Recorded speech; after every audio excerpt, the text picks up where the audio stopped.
Cultura Geral. Apoio Faculdade Milton Campos. Conceito máximo no MEC. A faculdade com maior número de aprovados na OAB.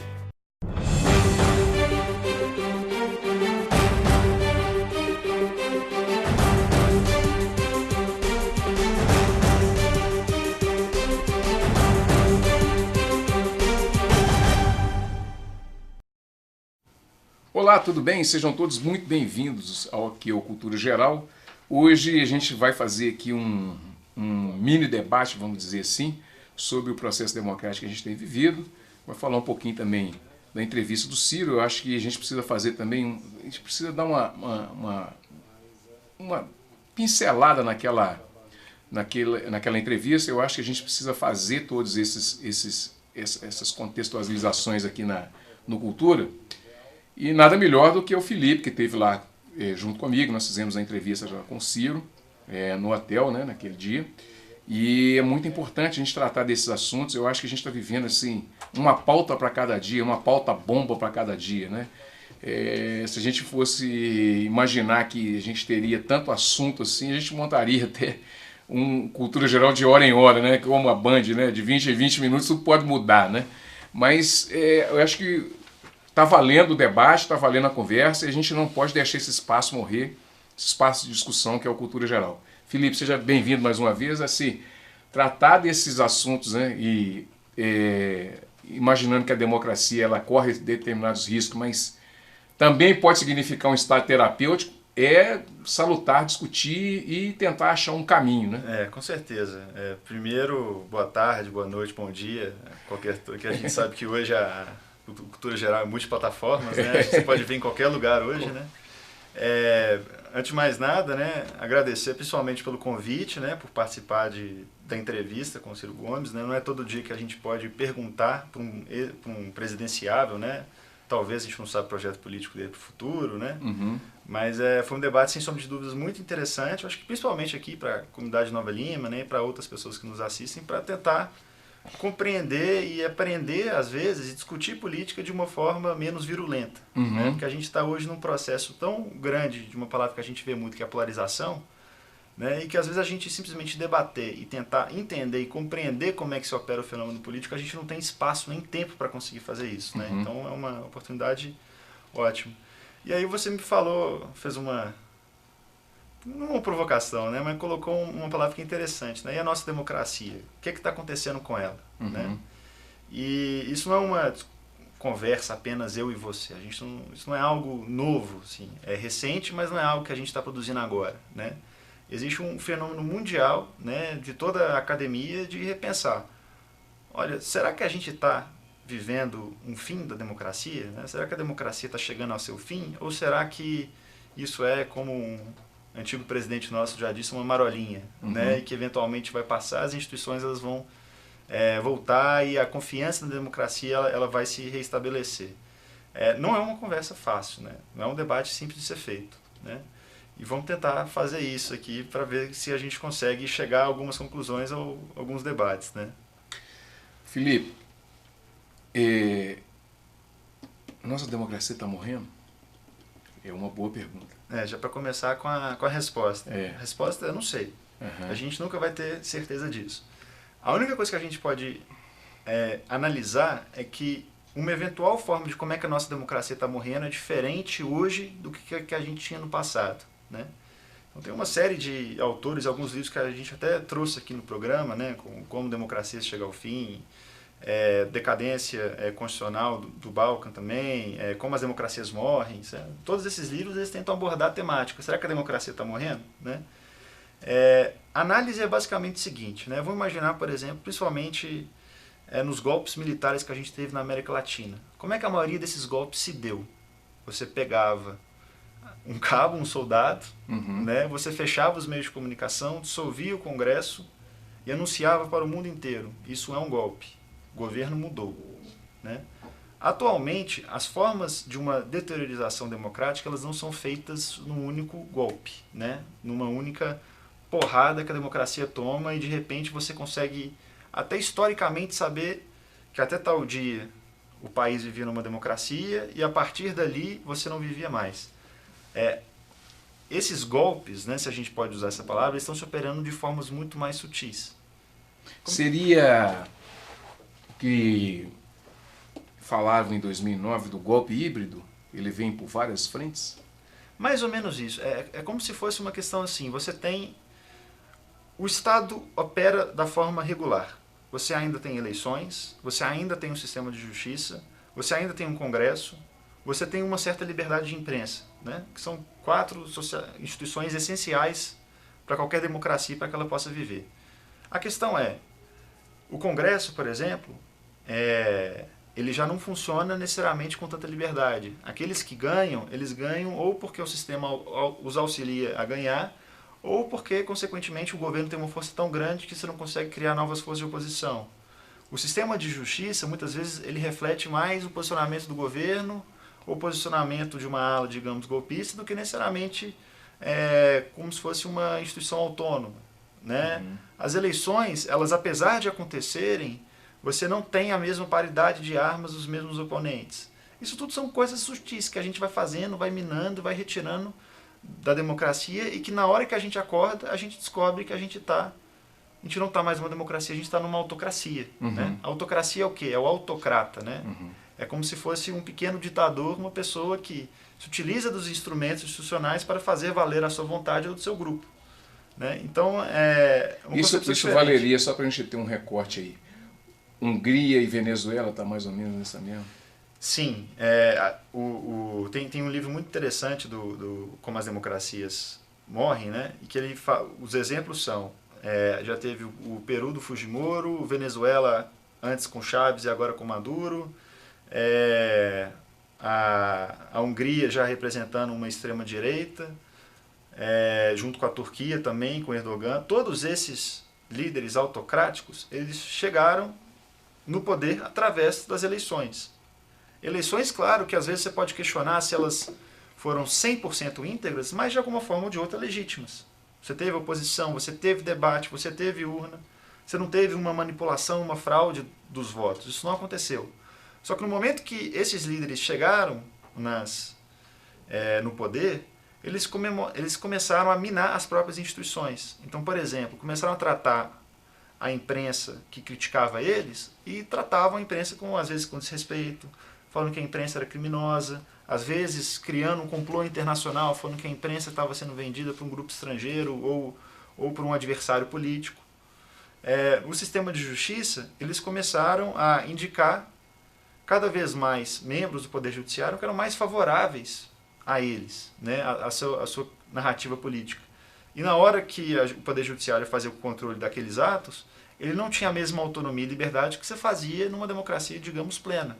Né? Então eles começaram a minar as instituições de dentro de determinada forma que você não consegue mais se encontrar nem numa democracia plena, mas também não necessariamente numa ditadura. Né? Então são formas sutis de você repensar essas instituições. Os meios de comunicação estão envolvidos nisso? Sem sombra de dúvida. Isso é uma coisa muito interessante. Essa plataforma agora de... Todas essas plataformas de comunicação. Antes, né? Digo antes, vamos pensar mais ou menos até início dos anos 2000, antes da mudança de década de 2000 para 2010. Né? Principalmente de comunicação era a televisão. Né? As grandes emissoras, que normalmente você tinha uma concessão de 2 ou 3, né, a determinado país, elas que controlavam mais ou menos quais notícias iriam ser lançadas ou não. E o país se informava quase que exclusivamente por aquilo. Hoje a gente tem uma ferramenta muito mais poderosa, que é o celular, que é o computador, que é a internet, que são as redes sociais. E as redes sociais, elas são um fenômeno tão interessante que é o seguinte: a rede social está programada para que você fique o maior tempo possível naquela rede social. Como é que ela faz isso? Ela mais ou menos compreende o seu padrão de comportamento e quer que você fique lá por mais tempo possível. Então vamos imaginar, por exemplo, que você é uma pessoa que sempre gostou muito da causa animal. E você vai sempre curtir a foto de cachorro, você vai sempre entrar em grupos de pessoas que querem doar e se relacionar com essas pessoas. O algoritmo ele é formado de uma certa forma para você continuar consumindo. Então você vai ser cada vez mais bombardeado com informações de fulano de tal quer doar um cachorro, olha esse vídeo bonitinho do cachorro tal, e coisas do tipo. né? Com a política acontece a mesma coisa. Então vamos imaginar que você é uma pessoa mais voltada à direita. E você começa a consumir cada vez mais conteúdos ligados à direita, porque a rede social quer que você consuma mais aquele conteúdo. Por consequência, você começa a restringir a sua mente para aquelas questões que são opostas a você, questões que você não dialoga. Então você vai ter cada vez menos acesso a conteúdos de esquerda. E cada vez mais, por você só consumir um lado do espectro político, você começa a se radicalizar. E você começa a ter e você começa cada vez mais a consumir tons mais agressivos contra aqueles que pensam diferente de você. E aí o tecido social começa a se desmantelar também. É claro que assim, a gente já está partindo para um ponto quase que apocalíptico, né? Mas é uma brincadeira, né, que eles fazem, que há 20 anos tudo pode mudar, né? Que você falou dos 20 minutos, mas eventualmente isso pode ser o início do fim. Né? Ou talvez, né, igual o Balkan diz, a gente pode estar, na verdade, no meio. A gente está no pior ponto da curva. E eventualmente a gente pode estar, a gente está como se fosse assim, no ápice da doença, mas a gente está começando a se medicar. E aí eventualmente a gente melhora, mas a gente só vai saber disso no futuro. Steve Bannon. Como é que a gente pode entender o Steve Bannon nessa confusão toda, que é esse sujeito que pensa em primeiro desconstruir tudo que está pronto para construir algo dentro dos moldes mais conservadores, é o que até dentro da privacidade hackeada fala isso, né, naquele documentário que você enviou, que é o pensamento dessas pessoas que pensam em construir uma nova sociedade, mas primeiro você precisa desconstruir um pensamento já hegemônico. E esse movimento é um movimento de contracultura? Uma pergunta muito complexa, né, Betão? Igual todas as que você sempre manda para mim. É sempre, né?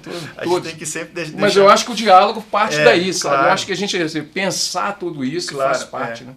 Mas é interessante que, assim, até nos estudos que eu estou fazendo, até pela dissertação que eu estou escrevendo recentemente, né, é interessante que a gente sempre vê que existe um certo pensamento da humanidade, né? É horrível fazer generalização, mas às vezes elas são didáticas, né? Existe sempre um grande pensamento que a gente tem que destruir as estruturas hoje presentes, para só apenas destruindo todas as estruturas a gente consegue pensar em novas, né? Um exemplo clássico disso era o Karl Marx. Né? Tinha que destruir a estrutura capitalista. O Bentham também pensava na mesma questão.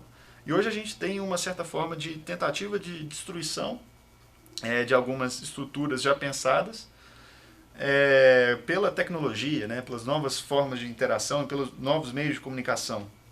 E claro que no momento que você quer destruir alguma estrutura, normalmente o interlocutor, né, aquele que propõe, ele normalmente quer que você construa estruturas mais semelhantes àquilo que ele deseja.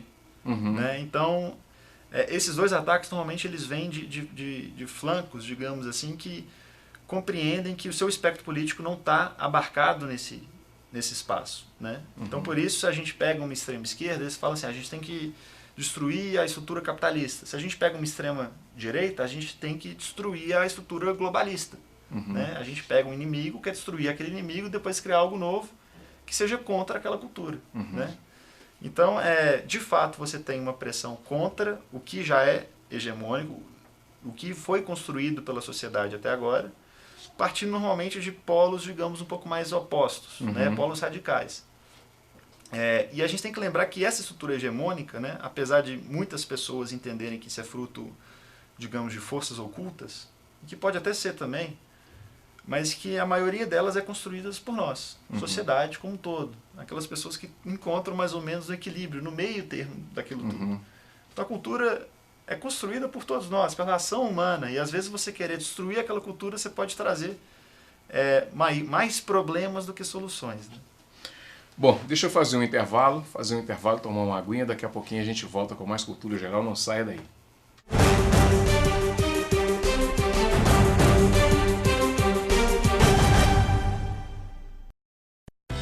Cultura Geral.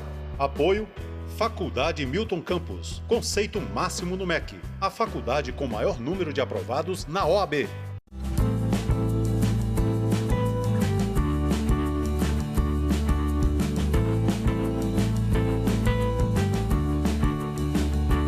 projeto Curtindo as Férias na Escola, os alunos contam com atividades lúdicas e interativas, além das que eles já estão acostumados, o que traz um maior interesse também, né, nessas crianças poderem vir até a escola. Tem muita criança que não teve a oportunidade de viajar, né, de ir para lugar nenhum com os pais. Que foi muito legal, porque senão a gente ia ter ficado na rua fazendo outras coisas. Eu achei muito legal, porque a gente fica brincando e faz várias coisas. A gente jogou vôlei, futebol, basquete, queimada. A melhor atividade que eu gostei foi capoeira. Hoje é o último dia, eu já tô sentindo falta. Para os pais também é uma tranquilidade, a criança está aqui na escola, sabe, está em segurança, né? Tem pessoas tomando conta. Enquanto eles estão trabalhando, estão exercendo outras tarefas, os seus filhos estão divertindo em um ambiente seguro. Cultura Geral. Apoio Faculdade Milton Campos. Conceito máximo no MEC. A faculdade com maior número de aprovados na OAB.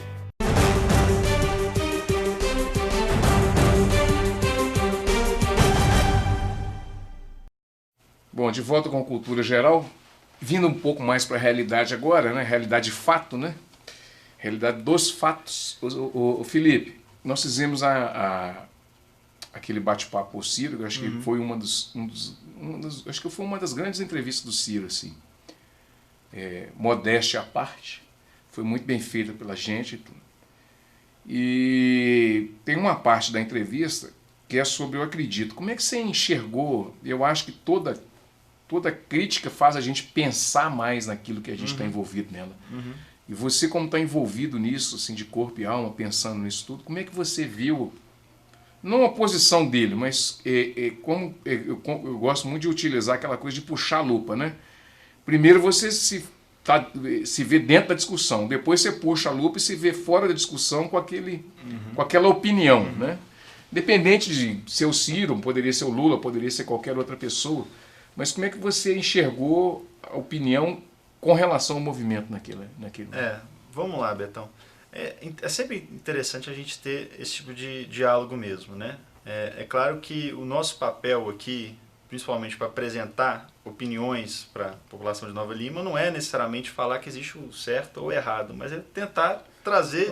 Só fazer um recorde, Nova Lima não, para o mundo, né? Para o mundo, aqui foi então tá. A gente tem pessoas consumindo esse conteúdo no mundo inteiro. Nova Lima, nós estamos com 20% de audiência no México. Mas a gente tem que aproveitar e dar respeito aonde que a gente está localizado também. Eu acredito muito nisso, né? Mas vamos lá. Voltando à terra, igual a gente estava brincando aqui no intervalo. A gente sempre tenta pegar o debate, né, e trazer não uma perspectiva do que é o certo ou errado, mas diferentes perspectivas, diferentes narrativas sobre determinados fatos. A entrevista do Ciro, né, que foi algo muito interessante nós estarmos lá, apesar de eu discordar de alguns pontos, ele trouxe alguns questionamentos interessantes, né? Principalmente sobre o envolvimento desses movimentos na relação política. O Acredito, o Renova BR, o Livres, a RAPS, que são as principais entidades de renovação no Brasil, não são um fenômeno novo no mundo, né? Se a gente for pegar, por exemplo, a eleição do Macron, ele se elegeu através de uma plataforma que ela saía de uma estrutura partidária, que é uma plataforma do On Marche, né? Vamos, marchemos, que eu acho que é a melhor tradução. Não que eu fale francês, né? Mas acho que eu já vi pessoas falando que a melhor tradução é marchemos, né? A gente tem, por exemplo, lá nos Estados Unidos, né, tanto no espectro mais de direita identitário, o Black Lives Matter, né, que é um movimento negro que entendeu que você precisava de representantes negros nas casas representativas. A gente teve também o Tea Party, né, que é um movimento muito mais conservador nos Estados Unidos, que queria fazer essa contracultura, né, igual a gente fala. E no mundo afora a gente vê uma série de movimentos que partem da sociedade civil e tentam modificar um pouco a relação partidária, né? A gente sempre tem que pensar que o sistema partidário brasileiro, ele não é um sistema muito novo e moderno, no sentido que ele é um sistema pautado nos partidos de massa, né? lá de meados do século XX, metade do século XX, que se construíram agora. Como é que esses partidos mais ou menos se organizavam, né? Através de uma centralidade em alguns líderes, muitas vezes pautados como intelectuais, e um movimento quase que de cima para baixo em relação à sua base, né? Então, aquela pessoa que era base do partido, né, ele participava das manifestações, mas ele não tinha uma participação, digamos, mais horizontal, né, na tomada de decisão. E esses movimentos, de uma forma ou de outra, eles pretendem horizontalizar um pouco mais essa toada de discussões, né? Então, eu faço uma certa crítica ao que o Ciro disse, né, porque eu não entendo todos eles como, ele disse, partidos ocultos ou partidos, esqueci até o termo que ele utilizou. Clandestino. Partidos clandestinos. Eu não entendo esses movimentos como partidos clandestinos. Eu entendo esses movimentos como novas formas de relação política e que trazem reflexos ao sistema partidário, né? Não necessariamente que eles trazem a resposta correta, que também tem que ser feita essa autocrítica, né? Porque nem tudo que é novo é melhor, né? Talvez a forma como esses movimentos estão operando hoje, né? E eu sou uma pessoa que eu estou muito no centro, tenho um diálogo com vários desses movimentos, não é a resposta mais adequada, a resposta mais correta. É muitas vezes uma resposta mais de celular, uma resposta fora da realidade social, de um mundo cada vez mais interconectado, mas que não consegue nem conversar, dialogar com a pessoa próxima a si, que vivem e operam em bolhas, né? Mas as estruturas partidárias, elas hoje também, elas não conseguem ter a mesma representatividade que tinham antes, né? Inclusive porque se a gente for até pegar mais ou menos a narrativa. Vou pegar o exemplo do PDT, que é o partido do Ciro, né? A narrativa do PDT em várias instâncias estaduais e municipais no Brasil inteiro, a gente vai conseguir encontrar uma série de ideologias quase que completamente opostas, né? Isso não é um fenômeno tipo só apenas no PDT, mas em todo o sistema brasileiro, a gente vê o partido muito mais como um instrumento de alcance ao poder do que um partido como um instrumento de fato de discussão e deliberação pública, né? E os movimentos de alguma forma querem não só auxiliar na representatividade, né, nessa representação, mas também procurar auxiliar o debate público, né? E fazer que a política seja algo que a gente possa consumir de forma quase que racional, né? Que a gente está perdendo essa racionalidade. Nem tudo está no mundo das fadas, né? Nem tudo é perfeito nesses movimentos também, tem uma série de dificuldades. Esses movimentos estão num contexto partidário e político brasileiro e eles também sofrem com as mesmas consequências que o sistema político brasileiro exige. Então, alguns desses movimentos, você tem figuras mais centralizadoras que tentam fazer uma captação política do discurso de renovação para ganhar uma certa visibilidade. Isso existe, né? E não tem como a gente sair da realidade política que a gente está. Mas eu não vejo necessariamente eles operando como uma via clandestina de participação política. Eu acho que é uma nova via e que a gente tem que se adequar. E que esses movimentos também têm que saber se adequar à via natural da política brasileira, né? Então, a gente está no momento agora de adaptação dos dois campos, né? Um tradicional e o dos movimentos. E a gente tem que tentar encontrar a melhor solução possível nesse novo tipo de contato. Isso tem um pouco de Foucault, Foucaultiano, essa coisa assim de entender que o movimento é uma validação daquilo que ele quase não consegue mudar, então ele precisa de um corpo novo, um movimento mais forte para mudar a estrutura partidária, as estruturas que são hierárquicas mesmo, de poder e tal. E essa coisa de Foucault é que quando você faz esse movimento de tensionamento, é porque você entende que tem uma força maior do que isso, e você precisa desconstruir ela, derrubar ela para você também criar. Alguns desses, principalmente dos políticos dessa nova geração, né, eles usam muito de um discurso seguinte: não é que a gente não respeita a via partidária, mas no momento que a gente tentava propor uma reformulação do partido, a gente se esbarrava em vários mecanismos que impediam uma reformulação e uma nova proposta de ideias. Então, às vezes, faz mais sentido, até mesmo em termos políticos, você sair, respeitando a instituição, mas falando o seguinte: olha, nós somos fortes, você tem que respeitar a nossa força. Ou você muda ou a gente vai ter problemas, digamos assim. Sabe? Então, essa via do Foucault não foi só ele que disse, né? Confesso que eu não sou um leitor muito atento de Foucault, mas eu gosto muito de uma passagem que o Bobbio disse. Ele diz mais ou menos a mesma coisa. Ele diz em um tom mais crítico. E aí é um problema, né, que esses movimentos têm que também ter uma certa autocrítica, que é o seguinte: É claro que às vezes você tem que operar fora do sistema partidário para você ter força política. Mas se você operar fora demais, aí você já está atacando as próprias instituições. Uhum. No momento que você ataca as próprias instituições, consequentemente você ataca a democracia. Uhum. Então você tem que saber criticar e atacar as instituições de uma forma legítima. Uhum. Que eu vejo que a maioria desses movimentos estão fazendo dessa forma. Uhum. Então a gente tem que respeitar os partidos. Uhum. Os partidos têm que ser respeitados. Autonomia interna e toda a sua estruturação. Mas os partidos também têm que receber uma dose de crítica e pensar: será que os partidos estão de fato representando a população? Será que nós estamos dando confiança para a população brasileira? Eu acho que esse que é o debate que a gente tem que saber travar dos dois campos. Muito bem, chegamos ao final do Cultura Geral. Felipe, o papo não encerra, né? Eu acho que pauta é o que não vai faltar daqui para frente mesmo. E a gente construir esse pensamento, eu acho que a gente está partindo desse campo. Amanhã nós teremos aqui mais uma vez o Daniel Cerqueira. A gente vai falar um pouquinho também do direito internacional, como nós falamos na semana passada. Vamos falar um pouquinho da indicação aí para a PGR e os andamentos daqui para frente e a visão do Brasil lá fora, né? Já que o Daniel mora em Washington há muito tempo e vive lá. Então eu acho que é um programa imperdível e esse papo que a gente está tendo hoje aqui tem sequência amanhã com mais programas. Um grande abraço e até amanhã, se Deus quiser.